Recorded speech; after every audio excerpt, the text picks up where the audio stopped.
Bhojpuri singer हैं। आप Bhojpuri singer हैं, तो यहाँ के वकीलों के चक्कर में कैसे फंसे हैं? पाकिस्तान की साजिश है, उस साजिश के तहत भड़का करके हमारे हिंदुओं को जो है समझ लीजिए और सनातन को जो है ये ठेस पहुंचा रहे हैं। ये बहुत ही दुखद घटना है। तमाम हिंदू मंदिरों को तोड़े, तमाम वहाँ की आवाम को मारे, हर घर में घुस के लूटपाट किए।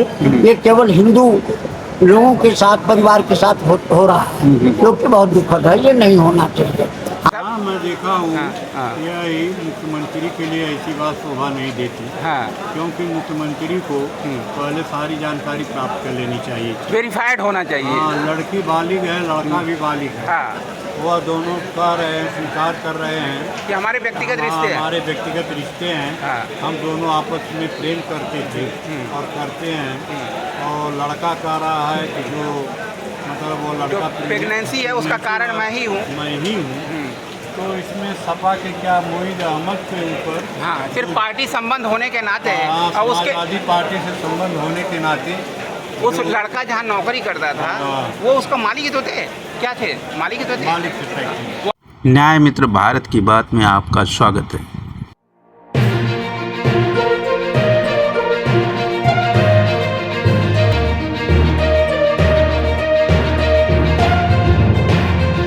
न्याय मित्र भारत की बात में आज बात होगी civil court Azamgarh bar association के माननीय सदस्यों से। जानेंगे उनका कि एक लीगल एस्पेक्ट्स जो होता है इन दोनों ही विषयों पर क्या है। आई अब हमारी टीम पहुंच चुकी है civil court Azamgarh bar association के चैम्बर में। देखते हैं वकील साहब अपने व्यूज़, अपने एस्पेक्ट्स क्या रखते हैं। Singh advocate civil court Azamgarh. ये कह रहे थे कि बांग्लादेश में जो बच्चों ने जो है आरक्षण के मुद्दे पे जो है ये पूरा दंगा फसाद किया और वहाँ के प्रधानमंत्री को भगाया, ये दुखद है।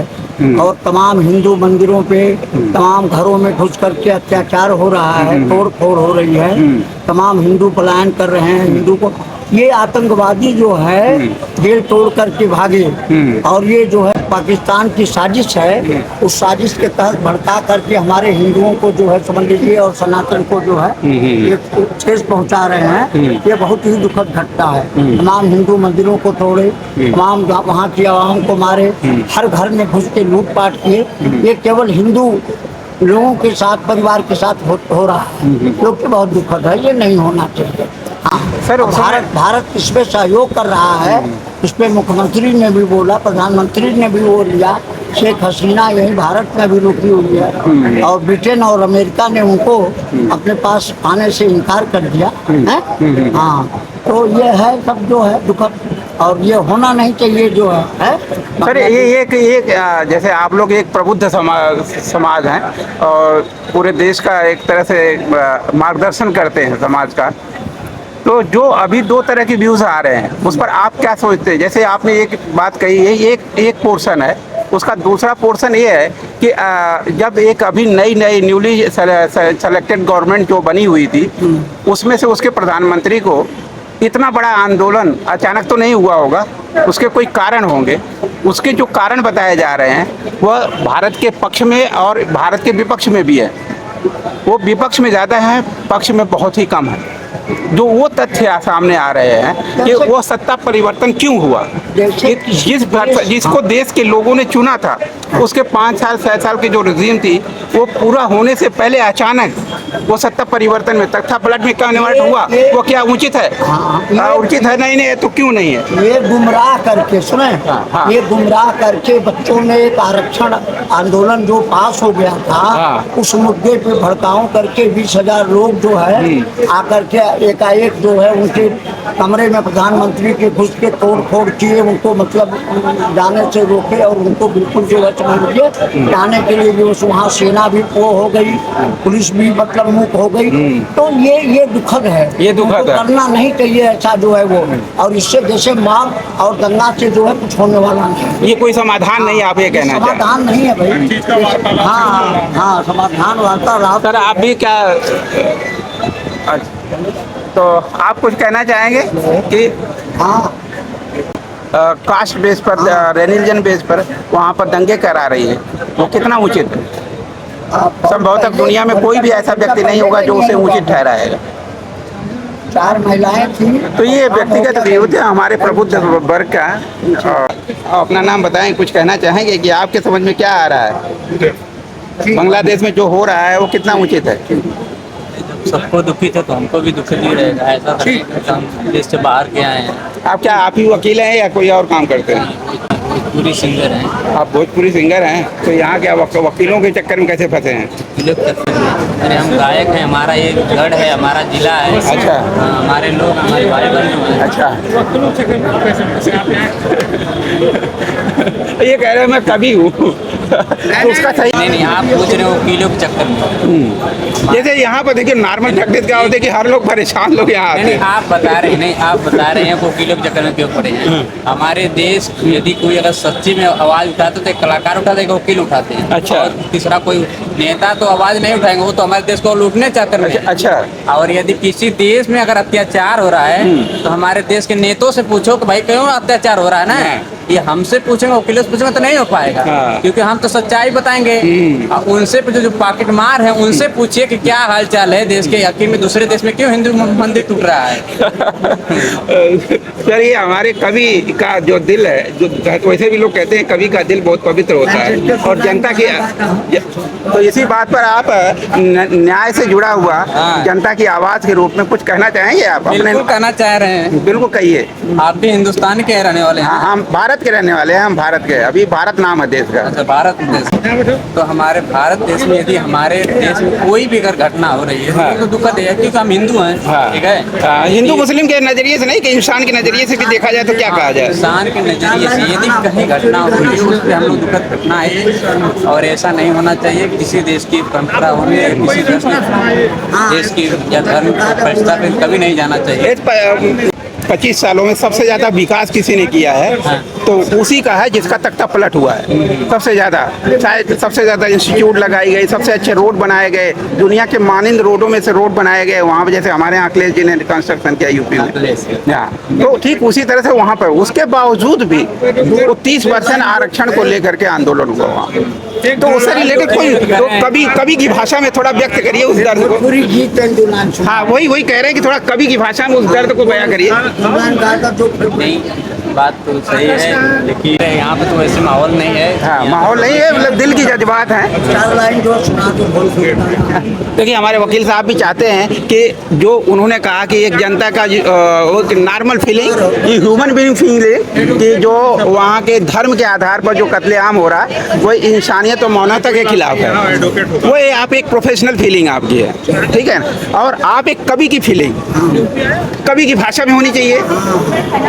तो ये संजोग हमारा अच्छा सौभाग्य है कि आपसे मुलाकात हुई है। अब अपना शुभ नाम बताइए फिर से एक बार। भोजपुरी गायक सिंगर रविंद्र यादव मेरा नाम है। पूरा अच्छा नाम हुआ तो ठीक से बोलिए पूरा। रविंद्र लाल यादव मेरा नाम है। हाँ, ये देखिए रविंद्र लाल यादव यहाँ हमें मिले, जबकि हम वकील साहब के सिर्फ एक छोटे से विचार लेने आए थे। तो ये हमारा सौभाग्य है और वकील साहब और हम दोनों ही चाहते हैं कि रविंद्र लाल यादव अपनी जुबान से बांग्लादेश के नौजवानों का वो दर्द और आम जनता जो जाति आधार पर, संप्रदाय के आधार पर पीड़ित है, उसको आप कैसे व्यक्त करेंगे? इस तरह में आप समझ रहे हैं। छोटे से शब्दों में ना, भोजपुरी भाषा में तुम्हारा। हम जो लोग इनसे जुड़े हैं सब सबसे जुड़े हो गए। हाँ, कि भाई कोई रविंद्र लाल यादव है, अपना हुनर दिखाइए देश को। जैसे बांग्लादेश में कह रहे हैं ना, कोई बात नहीं, आप एक दर्द वाला कोई बात बताइए, अपनी भाषा बताइए कि जवान जब आक्रोशित होता है तो क्या होता है। बातें जब आई है भैया पहले सीमा पे जाई, देशवा के बात पहले आई है भैया पहले सीमा पे जाई, देशवा के हित पे लुभाई है भैया पहले गर्दन काट जाए। यहाँ नइखे हिंदू मुस्लिम नहीं सिख ईसाई, देशवा के हित के बात आई है भैया यहाँ गर्दन काट जाए। और मैं ये कहना चाहता हूँ तो बांग्लादेश में जो हो रहा है वो गलत है। ये हैं सुर और ताल, आपने सुना भोजपुरी गायक रविंद्रलाल यादव आजमगढ़। हमने पूछा कि आप वकीलों के बीच में कैसे फंसे हैं। उन्होंने बताया ये तो हमारा गढ़ है। अब एक और पड़ाव की तरफ, एक नए वकील की तरफ जो बताएंगे बार एसोसिएशन आजमगढ़ क्या सोचता है। और एक दूसरी मुलाकात एक सीनियर वकील सिविल लाइंस आजमगढ़, पूर्व अध्यक्ष रहे हैं पूरे बार सिविल कोर्ट बार चैम्बर के पूर्व अध्यक्ष। सर अपना नाम बताएं खुद ही। मैं दयाराम यादव, पूर्व अध्यक्ष सिविल कोर्ट आजमगढ़। हाँ, और सर आप अपना थोड़ा सा परिचय दें। Civil court Azamgarh. क्योंकि आजकल राजनीतिक घटनाओं में बड़ा उथल पुथल हो रहा है, जो कुछ देश के अंदर हो रहा है तो कुछ पड़ोसी देश में हो रहा है। तो हम शुरुआत करते हैं अपने पड़ोसी देश का, जो हमारे देश पर जिसका असर पड़ रहा है। हमारे राजनीतिक तंत्र पर भी पड़ेगा, हमारी सामाजिक तंत्र पर भी, हमारे आर्थिक तंत्र पर भी बोझ पड़ने वाला है उसका। तो उस सारी परिस्थितियों को ध्यान में रखते हुए हम ये जानना चाहते हैं कि बांग्लादेश में जो वहाँ तख्ता पलट हुआ, उसका एक पॉइंट है कि वो तख्ता पलट हुआ ही क्यों, क्या वो सही था। दूसरा ये कि यदि वो तख्ता पलट हुआ भी तो क्या वो हिंसक तख्ता पलट होना चाहिए जो अब हो रहा है। शायद दोनों ही परिस्थितियों में कुछ ना कुछ गलत हो रहा है। आप एक एडवोकेट के तौर पर क्या कहना चाहेंगे। देखिए, मैं तो यह कहना चाहूँगा जी कि जब चुनाव हुआ तो उसमें विपक्ष को भाग लेना चाहिए था। हाँ। विपक्ष ने चुनाव में भाग क्यों नहीं लिया, यह एक लीगल पॉइंट है। उनको चुनाव में भाग लेना चाहिए। अच्छा, अगर वो चुनाव में भाग लिए होते तो हो सकता था कि आज सत्ता परिवर्तन नहीं होता। इनके मनमाने पर रोक रखा। इनका मनमाना पर जो इनका जो है बढ़ता चला गया। हाँ। इससे जनता वहाँ की नाराज हुई। मतलब एक ऑटोक्रेटिक स्टाइल से इन्होंने जो शुरुआती रजीम स्थापित किया, क्या उसके खिलाफ ये मूवमेंट शुरू हुआ और बाद में थोड़ा सा वो क्रिमिनलाइज हो गया। क्रिमिनलाइज हो गया, क्रिमिनलाइज नहीं होना चाहिए, वो भी गलत है। और जो शुरुआत में हुआ वो सत्ता के द्वारा सत्ता का दुरुपयोग किया गया, वो भी गलत था।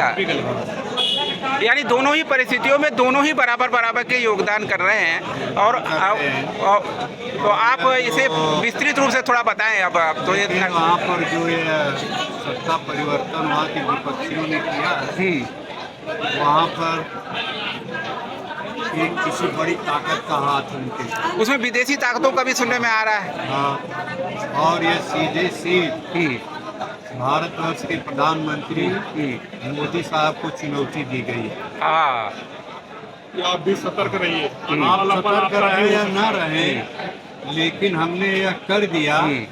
अब आप क्या कर सकते हैं, क्योंकि बांग्लादेश का निर्माण भारत के कंधों पर हुआ। हाँ, इंदिरा गांधी ने किया था। हाँ, और आज उसका वो सब सीधा बदला ले लिया। और उसका सीधा पोषण खुद आदरणीय प्रधानमंत्री जी के नेतृत्व में हो रहा था। शेख हसीना उनके संपर्क में सबसे ज्यादा थी। जवाब दे दिया भारत के प्रधानमंत्री को। तब हमने यह कर दिया, आप देखिए क्या कर ले। अब वो जो कुछ भी बोलते हैं तो सब भारत का नाम जोड़ के ही बोलते हैं। बोलते हैं। और उसका कारण सिर्फ एक प्रधानमंत्री के जो व्यक्तिगत रिश्ते हैं, उस रिश्ते के चलते और उनको सीधी चुनौती दे रहे हैं। और दूसरा ये कि जो इनका रवैया है और जो शेख हसीना ने रवैया अपनाया, वो देश और विदेश दोनों का कहना है कि दोनों के रवैये में सिमिलरिटी एक जैसी है, कि बहुसंख्यक समाज का इग्नोरेंस है।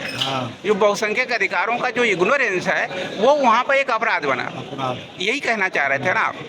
तो जो वहाँ के बहुसंख्यक समाज के साथ इग्नोरेंस है, तरीका अलग अलग है। बहुसंख्यक यहाँ पे भी है, जो हिंसात्मक रूप उन लोगों ने अपनाया। उसके बाद का जो नेक्स्ट स्टेप है वो दूसरी विदेशी शक्तियों के प्रभाव में आकर के उन्होंने थोड़ा सा जो आतंकी चरित्र अपनाया, वो भी एक बहुत ही घिनौना अपराध है।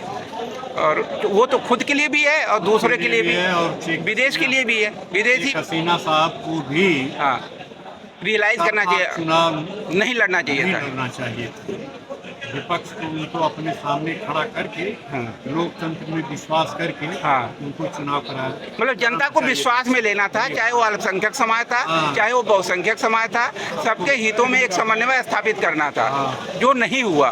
और उसका दुष्परिणाम इतना बड़ा हो गया कि कितनी जनता, जिस जनता का कुछ लेना देना नहीं, उसकी जान जा रही है, वो भी सांप्रदायिकता के आधार पर। ये देखिए आधी तूफान और बरसात का माहौल है चारों तरफ। और अचानक हुआ है। और हमारे इसी बीच में एक इंटरव्यू चल रहा है, वकील लोगों का जाने का समय हो गया है।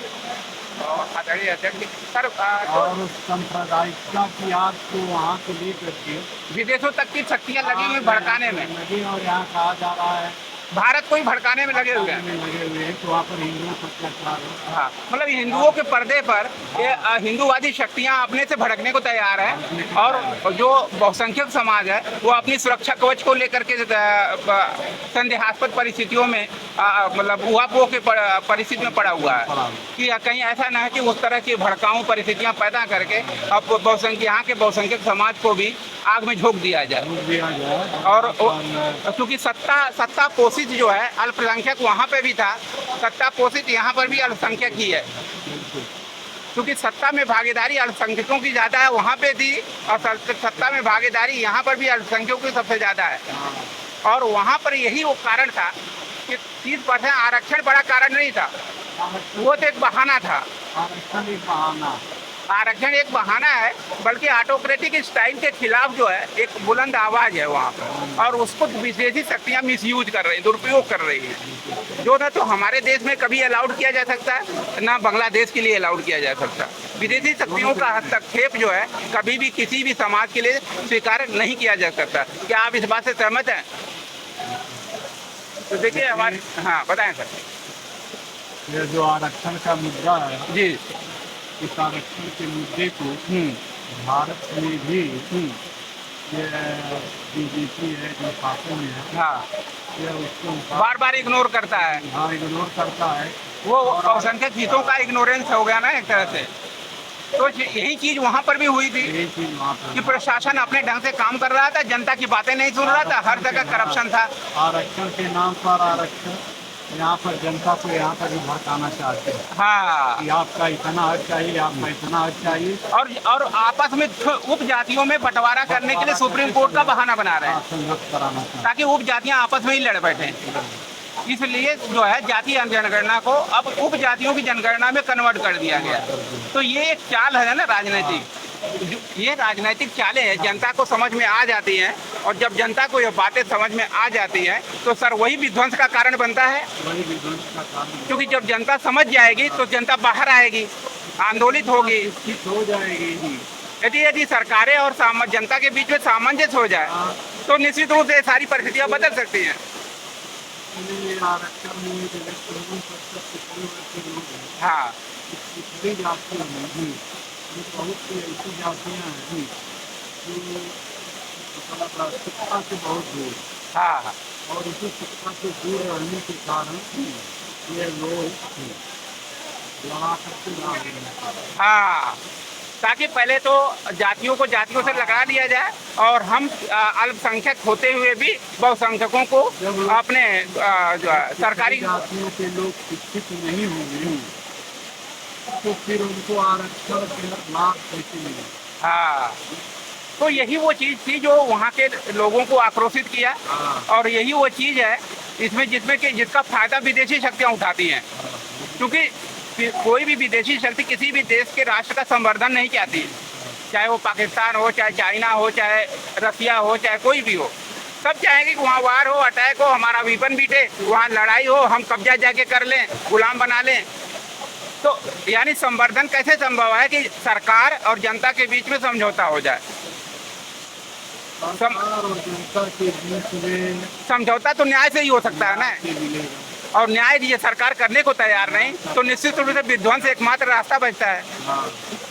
तो ये इसका मतलब कि और जो है संवर्धन, विकास, शांति भी एक हाथ में है, सरकार के हाथ में है, और दूसरे हाथ में देश का विनाश भी है। यानी ये सरकार तय करना है कि वो संवर्धन चाहती है या विनाश चाहती है। जिस तरह से सरकार को देना है ना। हाँ, यानी जिस तरह से शेख हसीना ने वहाँ के तानाशाही तौर तरीकों को अपना कर देश को विध्वंस के आग में झोंक दिया, क्या हमारी दूसरी सरकारें भी इस अनुभव से सीखेंगी और देश को अल्पसंख्यक और बहुसंख्यक के बीच में तानाशाही का वरदान दे करके उनको विध्वंस के रास्ते पर ले जाने के अभिशाप से बचने का प्रयास करेंगी या उनको विध्वंस के रास्ते पर चलने के लिए प्रेरित करेंगी। यह फैसला सिर्फ सरकारों का है और नुकसान तो सिर्फ जनता का होगा, नुकसान तो सिर्फ राष्ट्र का होगा। यदि राष्ट्र और जनता दोनों के नुकसान से बचाना है तो निश्चित रूप से संवर्धन का रास्ता अपनाना पड़ेगा और वो अपना रास्ता सिर्फ न्याय का हो सकता है और वो भी नेचुरल जस्टिस का हो सकता है। और नेचुरल जस्टिस को डिना करके कभी भी न्याय को स्थापित नहीं किया जा सकता। Thank you so much. Welcome to BBS news power for natural justice. Thank you so much. हमारे जो सीनियर एडवोकेट अभी एक दूसरे पॉइंट पर हमने सर से व्यू लिया, सीनियर एडवोकेट दयाराम यादव जी जो पूर्व अध्यक्ष भी रह चुके हैं, और उनसे अब एक बहुत ही सिंसियर और बहुत ही सीरियस सब्जेक्ट है अयोध्या में जो रेप केस हुआ और उसके साथ बड़ी कंट्रोवर्सी क्रिएट की गई। हिंदू और मुसलमान का सरकार की तरफ से और विपक्ष की तरफ से गेम खेला गया और वो गेम में कौन प्लेयर था और कौन फील्डर था ये खुद सर से जानने की कोशिश करेंगे। अपराध कहाँ हो रहा था और न्याय क्या हो सकता है ये सर से जानने की कोशिश करते हैं लीगल नज़रिए से। सर थोड़ा बताएं, सब प्रकाश डालें, बड़ा कन्फ्यूजन है इसमें। पहले जो है लड़के को अपराधी, लड़के का नाम तक नहीं आता है, विधानसभा के अंदर एक मुख्यमंत्री चैलेंज के साथ एक पार्टी विशेष को आंदोलित करने की कोशिश करता है, उस पर आरोप सीधा सीधा लगाता है। वहाँ तो देखिए बहुत ही ये कैसा आपको कैसा ये सब दृश्य कैसा लगा? आपने देखा होगा ये सब? हाँ मैं देखा हूँ। हाँ। यह मुख्यमंत्री के लिए ऐसी बात शोभा नहीं देती। हाँ। क्योंकि मुख्यमंत्री को पहले सारी जानकारी प्राप्त कर लेनी चाहिए, वेरीफाइड होना चाहिए। हाँ, लड़की बालिग है, लड़का भी बालिग है। हाँ। वह दोनों कह रहे हैं, स्वीकार कर रहे हैं कि हमारे व्यक्तिगत हाँ, रिश्ते हैं। हमारे व्यक्तिगत रिश्ते हैं। हाँ। हम दोनों आपस में प्रेम करते थे और करते हैं। और लड़का कह रहा है कि जो मतलब वो लड़का प्रेगनेंसी है उसका कारण मैं ही हूँ। मैं ही हूँ। तो इसमें सपा के क्या मोईद अहमद के ऊपर हाँ, सिर्फ पार्टी संबंध होने के नाते और उसके समाजवादी पार्टी से संबंध होने के नाते उस लड़का जहाँ नौकरी करता था हाँ। वो उसका मालिक तो थे, क्या थे? मालिक तो थे, मालिक से फैक्ट्री वहाँ काम करता था। काम करता, तो लड़का और लड़की दोनों काम करते थे। हाँ। तो ऐसा दोनों साथ में काम करते थे।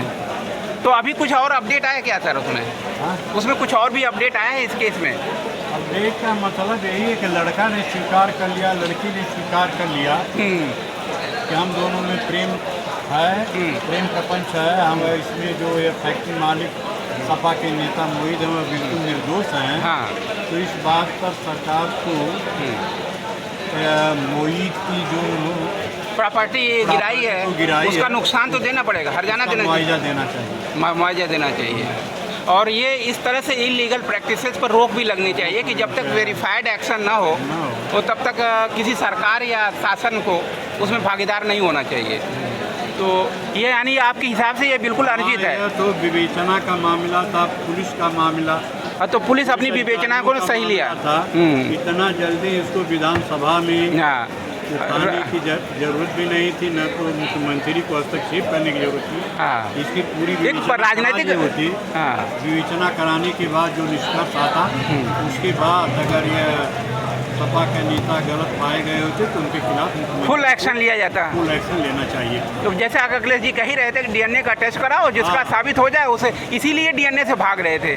376 के प्राय मामलों में डीएनए का टेस्ट होता है। हाँ। तो उसमें सपा के कहने का मतलब नहीं है कोई। हाँ, तो उसमें सपा कहे या ना कहे, या ना कहे, लेकिन अखिलेश यादव जी ने जो डीएनए टेस्ट का मामला उठाया वह 100% सही उठाया है।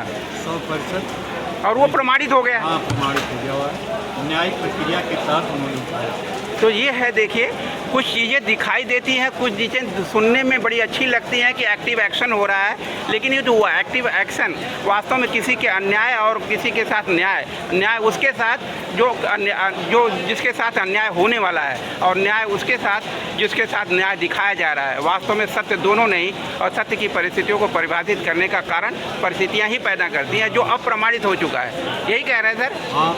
और अब लड़का लड़की दोनों ने एक्सेप्ट कर लिया उस सच को, कर लिया। और जो सपा का नेता तो इस आधार पर किसी को आरोपी नहीं बनाया जा सकता और न ही उसकी प्रॉपर्टी का विध्वंस किया जा सकता। सर नमस्कार सर, आप भी इस टॉपिक पर कुछ कहना चाहेंगे? जो अच्छा, तो देखिए सर भी सहमत हैं। Thank you so much sir, आपने अपना व्यू दिया। और thank you again for welcome to BBS news power. अपना नाम बताएं और हमको वीरेंद्र कुमार यादव एडवोकेट करते हैं, हाँ। सिविल कोर्ट आजमगढ़ से बिलोंग करते हैं। जी जी। तो सर ये विनेश फोगाट के साथ जो एक जीती हुई प्रतियोगिता जो 4 गोल्ड मेडल था उसको हराने वाली जो 25 बार जीत चुकी थी एक प्रैक्टिशनर था, उसको हरा करके सेमीफाइनल में अपनी जो फाइनल सेमीफाइनल से निकल के फाइनल में इंटरेस्ट लिया और उसको सिर्फ 100 ग्राम का खेल खेला जा रहा है। ये आपको कितना पॉलिटिकल लगता है, कितना व्यवहारिक लगता है? वह एक साजिश की शिकार हुई है, अच्छा अच्छा क्योंकि देश में हमारे जो इस समय स्थिति चल रही है जी वो बहुत ही विचित्र स्थिति है। जी विडम्बना ये है कि आज अगर आदमी एक इतनी बड़ी फौज हाँ हाँ जो इनके साथ गई थी, अधिकारी गए थे, हाँ। डॉक्टर गए थे और लोग गए थे, जो 24 घंटे पीछे पीछे निगरानी कर रहे हैं, हाँ और उस अवस्था में ऐन मौके पर ये कहा गया कि 100 ग्राम में वजन बढ़ गया, यह तो एक भयंकर साजिश की शिकार है। क्योंकि उससे पहले भी कई बार उसके चेकअप हुए, उसके पहले टेस्ट हुए, उसका सेमीफाइनल बहुत क्वालिफाई किया, तब आपने नहीं कहा। हाँ, वो फाइनल में पहुंचने पर हाँ। तो ये बहुत बड़ी साजिश है, हाँ। क्योंकि उस बेटी के साथ पहले भी अन्याय हुआ है, हाँ और मैं समझता हूँ हाँ। कि फिर वो अन्याय की ही शिकार है, तो जिसके माध्यम से हो। तो आपको लगता है कि आप सरकार से अपील करना चाहेंगे कि सरकार जो है एक पॉजिटिव सेंस के साथ, एक पॉजिटिव नोट के साथ अपना उस बेटी के साथ न्याय करे और वहाँ पर अपील करे? सरकार के पास तो कुछ करने के लिए इस समय भले न हो, हाँ लेकिन जो उसका एक फोरम है हाँ उस पर अपील तो कर सकती है उस पर ये सरकार। अपील कर सकते हैं। और भाई इस तरह की जो स्थितियां हैं तो मात्र 100 ग्राम का मामला है, और वो जो डायरेक्ट लगातार फाइट, यदि ये वास्तव में कॉन्स्पिरेसी है तो निश्चित रूप से सरकार के इंटरफेरेंस से वो कॉन्स्पिरेसी का इफेक्ट खत्म किया जा सकता है। क्या ऐसा संभव है कि या नहीं? यह तो ओलंपिक समिति जाने या हाँ। ओलंपिक समिति के नियम जाने, हाँ। लेकिन सरकार को इसमें पहल करनी चाहिए, करनी चाहिए। अग्रेसिव होकर के करना चाहिए। एग्रेसिव होकर करना चाहिए। हाँ। तो सर आप भी थोड़ा सा अपना विचार, आप भी काफ़ी सीनियर एडवोकेट हैं सर, आप अपना नाम बताएं और थोड़ा सा आप अपने विचार रखें कि विनेश फोगाट के साथ कितना इंजस्टिस हो रहा है और उसे कैसे समाप्त किया जा सकता है? समाप्त क्या मतलब उसके पहले से ही मेजरमेंट रखना चाहिए। हाँ सेमीफाइनल तक पहुंच गई, हाँ फिर उसका 100 ग्राम वजन जैसा बताया जा रहा है कि 100 ग्राम का रात भर उसकी हाँ। की गई। तो 100 ग्राम तो कभी भी खत्म किया जा सकता है। लोग कहते हैं कि 4 घंटे टाइम मिल जाए तो भी 100 ग्राम का वेट कम किया जा सकता है। रात भर में समय मिला था, नहीं खत्म हो पाया। क्या उसमें टेक्निकलिटी है इनके कानून में, सिस्टम में कुछ बदलाव करना चाहिए और उसमें बदलाव करके ऐसी परिस्थितियों से बाहर निकालना चाहिए 150 ग्राम के लिए एथलीट्स को बाहर नहीं निकालना जाना चाहिए। बाहर कम नहीं करना चाहिए जो वहाँ तक पहुँचा। हाँ तो जब सेमी क्वालिफाइड किया तब आपको पास प्रॉब्लम नहीं आई और आपने उसके पैरामीटर्स को डिसक्वालीफाई नहीं किया। तो सर का यही कहना है कि जब पैरामीटर्स डिफाइन किए जा रहे हैं तो उसमें फ्लेक्सिबिलिटी का अप्रोच भी रहना चाहिए कि कहीं किसी कैंडिडेट की मेहनत के साथ, उसकी तपस्या के साथ इंजस्टिस ना हो जाए। तो सर आप क्या कहना चाहेंगे? आप सर आप कुछ कहना चाहेंगे? आप भी हमारे सीनियर एडवोकेट हैं सर, थोड़े से अपने विचार रखना चाहें तो रख दें। अपना नाम बताएं सर। मेरा नाम है शाहबल यादव। अच्छा अच्छा अच्छा। तो सर साबल साहब आप बताएं कि आपके नज़रिए से वास्तव में विनेश फोगाट के साथ जो कुछ हो रहा है, क्या वहाँ की प्रक्रियाओं में दोष नहीं नजर आता है आपको? उसके साथ अन्याय है, देश की स्थिति बड़ी दयनीय चल रही है, भगवान भरोसे गाड़ी चल रही है। अच्छा अच्छा। तो आपको आपके हिसाब से आपको यदि देश के प्रधानमंत्री से रिक्वेस्ट करना हो तो आप क्या कहना चाहेंगे? उसके साथ न्याय किया जाए। उसके साथ न्याय किया जाना चाहिए और यानी न्याय करने के लिए एक उचित पहल सरकार की तरफ से होनी चाहिए। चाहिए। ये हमारा देखिए एक legal chamber civil court Azamgarh है, जिसके कुछ माननीय और सीनियर एडवोकेट्स ने अपने विचार रखे।